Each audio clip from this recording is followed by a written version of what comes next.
ആമേൻ, ആമേൻ.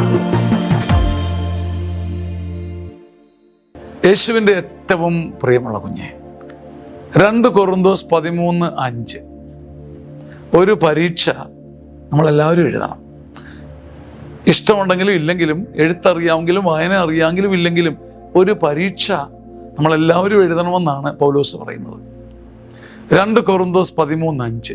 നിങ്ങൾ നിങ്ങളുടെ വിശ്വാസത്തിൽ നിലനിൽക്കുന്നുണ്ടോ എന്ന് പരിശോധിക്കുവിൻ. നിങ്ങൾ നിങ്ങളെ തന്നെ പരീക്ഷിച്ചറിയുവിൻ. യേശുക്രിസ്തു നിങ്ങളിലുണ്ട് എന്ന് നിങ്ങൾക്ക് ബോധ്യമില്ലേ? ഇല്ലേ? ഇല്ലെങ്കിൽ പരീക്ഷകളിൽ വട്ടപൂജ്യമാണ് നമുക്ക്. എന്ത് മനോഹരമായൊരു വചനമാണ്. നമുക്ക് വിശ്വാസമുണ്ടോ എന്നുള്ളതല്ല ചോദ്യം, ഏതെങ്കിലും കാലത്ത് വിശ്വാസമുണ്ടോ എന്നുള്ളതല്ല. നീ വിശ്വാസത്തിൽ നിലനിൽക്കുന്നുണ്ടോ? നീ വിശ്വാസത്തിൽ നിലനിൽക്കുന്നുണ്ടോ? അഥവാ വിശ്വാസം നിന്നെ നിലനിർത്തുന്നുണ്ടോ?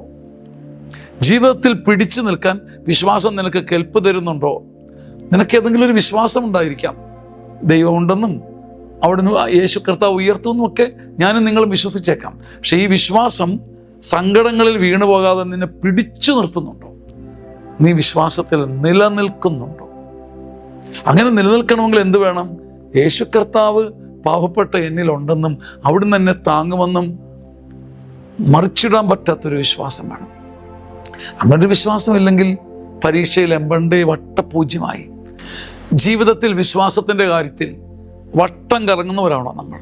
നട്ടം തിരിയുന്നവരാണോ? ഞെട്ടിത്തകരുന്നവരാണോ? പൊട്ടിക്കരയുന്നവരാണോ നമ്മൾ? ഈ പരീക്ഷയും ചോദ്യവും നമ്മുടെ മുമ്പിൽ വന്ന് നിൽപ്പുണ്ട്. ഇതിൻ്റെ ഉത്തരമാണ് നമ്മുടെ ജീവിതം. ആമേൻ, ആമേൻ, ആമേൻ.